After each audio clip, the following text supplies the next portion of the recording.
504's been having a terrible problem lately with a lot of suspects getting away. Another high-speed MPU with alkaline corrosion, and you can see where I've abated the corrosion pretty much from here on up. Replace this header, these 4.7K SIPs. Put a new socket in the 154. I could save it, a resistor here, and VRAM and the power header. So let's put it into test on Victor's display.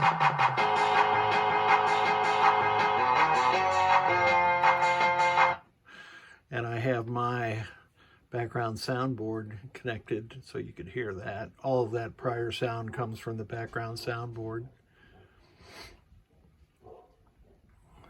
You'll see it skip a digit there because this is a universal display.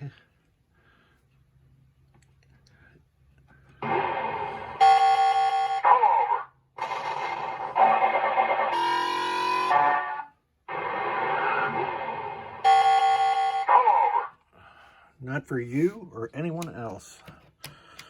Lamp matrix, single lamps,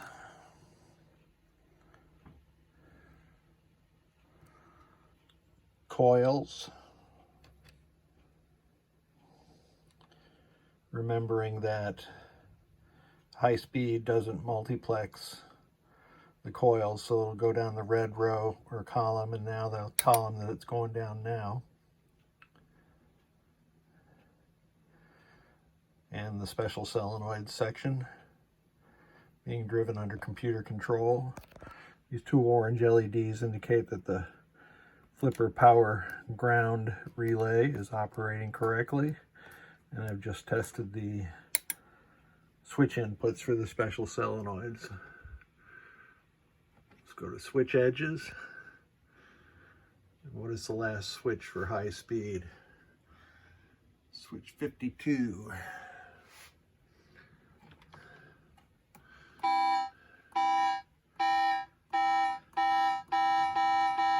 So that was all of column 1.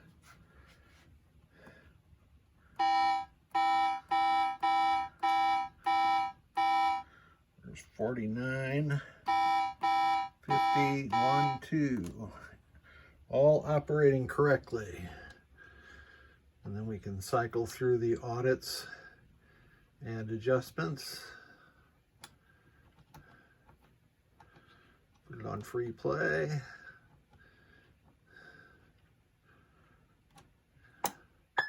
And the game reboots. We are good to go. This one wasn't too bad as far as alkaline corrosion goes. No traces to rebuild. It's just the parts that needed to be replaced. And it did have one shorted transistor. This is Q14. So I'll have to let the client know what Q14 drives and make sure that he attends to that so that that transistor doesn't blow itself up quite spectacularly again. Thank you so much for sending it. And it looks like Q14 is the knocker, or solenoid 15 in the test sequence. That's not surprising. The knocker seems to be the coil that fails the most frequently.